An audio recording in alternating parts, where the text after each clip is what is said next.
नमस्कार। मैं स्नेहलता अग्रवाल अपने YouTube चैनल में आप सबका तहे दिल से स्वागत करती हूँ। हम दादी माँ पाठ का विस्तृत अध्ययन हमारे पिछले वीडियो में कर चुके हैं। उस वीडियो में आपको शब्दार्थ, व्याकरणांश और विस्तृत अध्ययन देखने को मिलेगा। आपको उसका लिंक डिस्क्रिप्शन बॉक्स में और आई बटन में मिल जाएगा।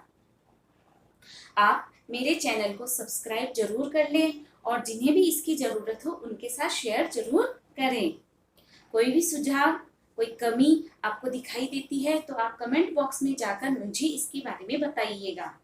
मैं आशा करती हूँ आप मेरा जरूर साथ देंगे। अब हम चलते हैं दादी माँ पाठ के बारे में। दादी माँ पाठ का विस्तृत अध्ययन हम अपने पिछले वीडियो में कर चुके हैं। उस वीडियो में हम शब्दार्थ, व्याकरणांश और व्याख्या कर चुके हैं। आज के वीडियो में हम जानने वाले हैं इस पाठ के बीच के यानी पाठ के मध्य से आने वाले प्रश्नोत्तर और पाठ के अंत में दिए गए प्रश्नोत्तरों के बारे में। उससे पहले हम इसका सारांश जान लें तो आपका दोहरान कार्य भी साथ में ही हो जाएगा। तो मैं आपको थोड़ा सा सारांश रूप में यह बता देती हूँ कि यह शिव प्रसाद सिंह जी के द्वारा लिखित कहानी है और इसमें एक दादी और पोते के मध्य के संबंधों को दिखाया गया है।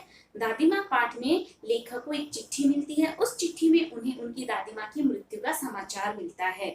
यह समाचार पाते ही उनकी आंखों के सामने दादी माँ की तस्वीरें यानी उनकी याद आना शुरू हो जाती है और लेखक ये जानते हैं कि उनके दोस्त उनका मजाक उड़ाते हैं और वो ये भी जानते हैं कि वो थोड़ी सी भी विपरीत परिस्थितियां आने पर घबरा जाते हैं।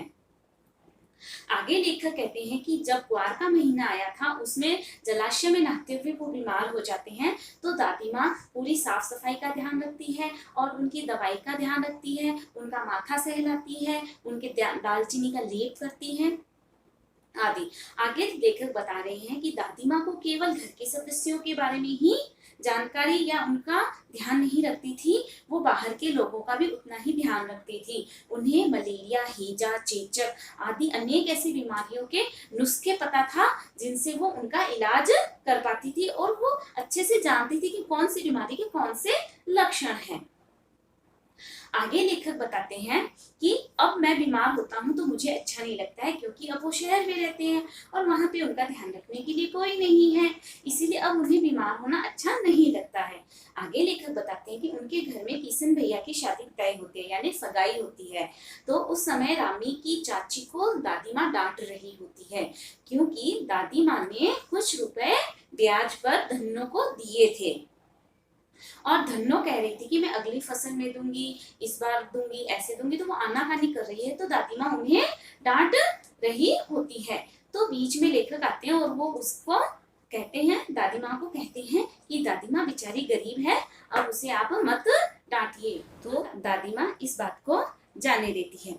उसके बाद में एक दिन रास्ते में उन्हें रामी की चाची दोबारा मिलती है तो वो उन्हें दुआएं दे रही थी। तो लेखक उनसे कारण पूछते हैं तो दादी माँ के बारे में धन्नो कहती है कि वो मेरे घर आई थी और मेरा जो पीछे का सारा कर्जा है माफ कर देती है और मुझे 10 रुपए भी दे रही होती है शादी के इंतजाम करने के लिए।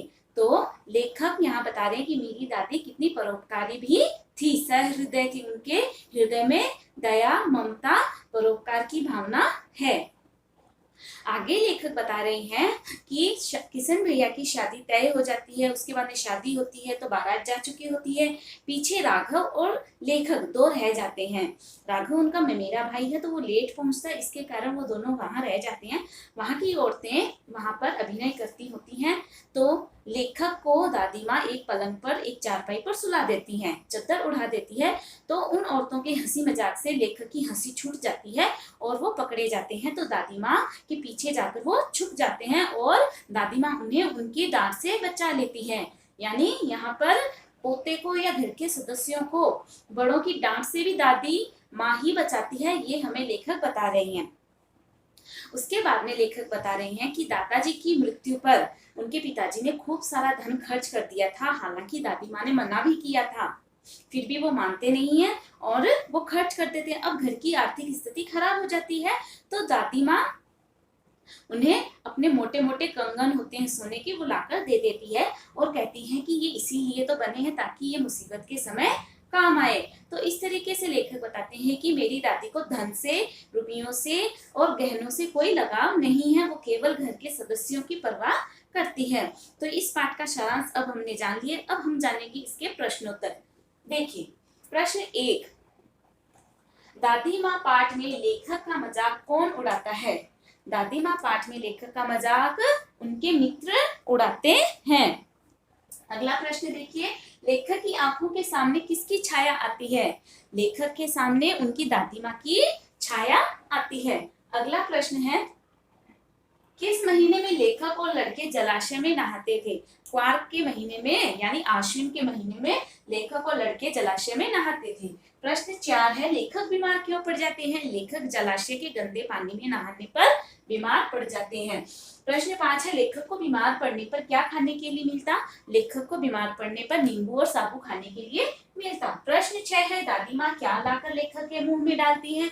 दादी माँ लेखक के मुंह में किसी अदृश्य शक्तिधारी की भभूति यानी विभूति लाकर मुंह में डालती हैं।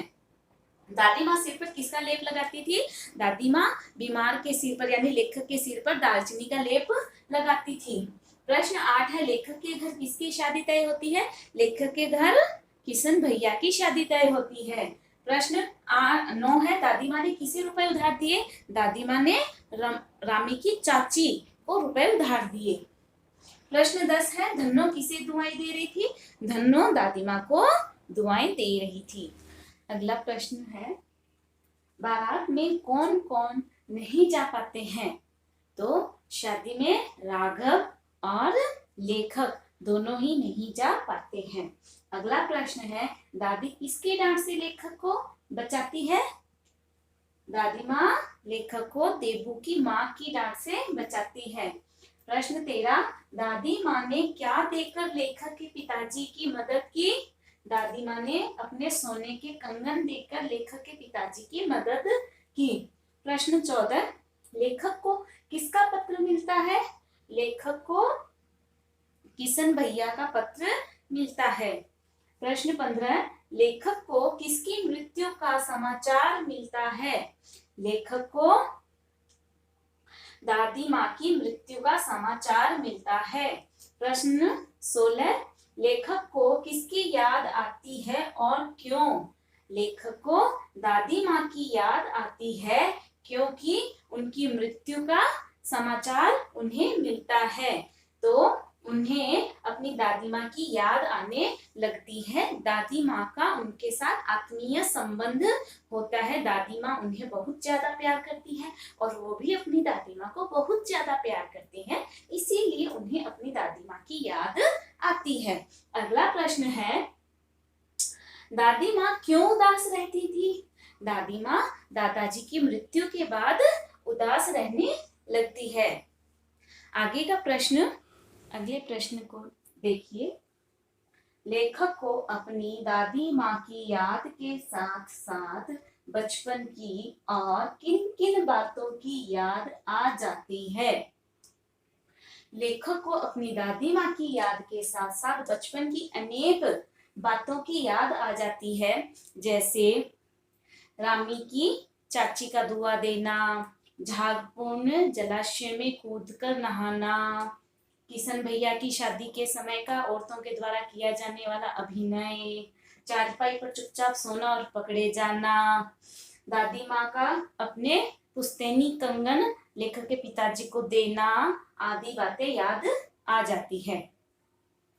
प्रश्न 19 है, दादी माँ के स्वभाव का कौन सा पक्ष आपको सबसे अच्छा लगता है? आप अपने मन से इसमें से कोई भी स्वभाव का पक्ष रख सकते हैं।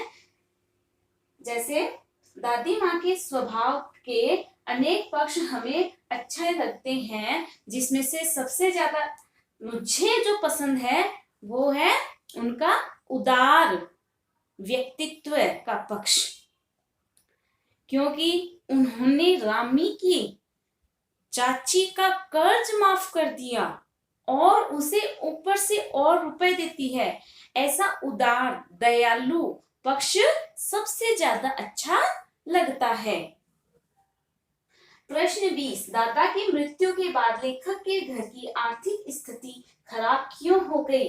दादा की मृत्यु के बाद लेखक के घर की आर्थिक स्थिति खराब उनके मित्रों के कारण हो जाती है। वो मित्र जो मुंह में राम बगल में छुरी जैसा व्यवहार करते हैं, वो उनकी गलत संगति में बहुत सारा खर्च कर देते हैं। दादाजी की मृत्यु के बाद में दादी के मना करने के बावजूद उन्होंने बहुत सारा रुपया कर्ज के रूप में लेकर खर्च कर दिया, जिसके कारण उनके घर की आर्थिक स्थिति खराब हो गई।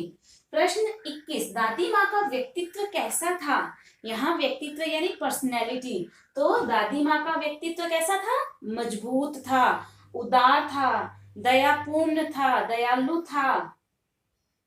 और इसमें आप उनके परोपकार की भावना को भी इसमें लिख सकते हैं कि दादी माँ का व्यक्तित्व बड़ा ही मजबूत और उदारपूर्ण था। उनके मन में सहृदयता, उनका मन था वो सहृदय था। अगला प्रश्न है, दादी माँ का व्यक्तित्व कैसा था? दादी माँ का व्यक्तित्व बड़ा ही मजबूत और जुझारू था।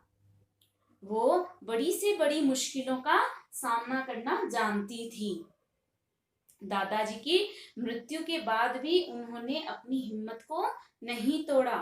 वो अपने परिवार को एक साथ लेकर चलने वाली औरत थी। उनके मन में दया, माया, परोपकार जैसे गुण भी थे। प्रश्न 22, दादी माँ ने लड़के और ब्रह्मा का मन एक जैसा क्यों बताया? दादी माँ ने लड़के और ब्रह्मा का मन एक जैसा बताया क्योंकि बच्चों का मन भगवान जैसा होता है। उनका मन बड़ा ही पवित्र और निश्चल होता है, इसीलिए दादी माँ ने लड़के और ब्रह्मा दोनों का मन एक जैसा बताया। इसी के साथ इस पाठ के प्रश्नोत्तर खत्म होते हैं। आप इसकी अच्छे से तैयारी कीजिए, व्याकरण भाग वापिस पढ़िएगा और पुत्रोत्पत्ति शब्द का संधि विच्छेद क्या होगा वो आप मुझे कमेंट करके बताएंगे। धन्यवाद।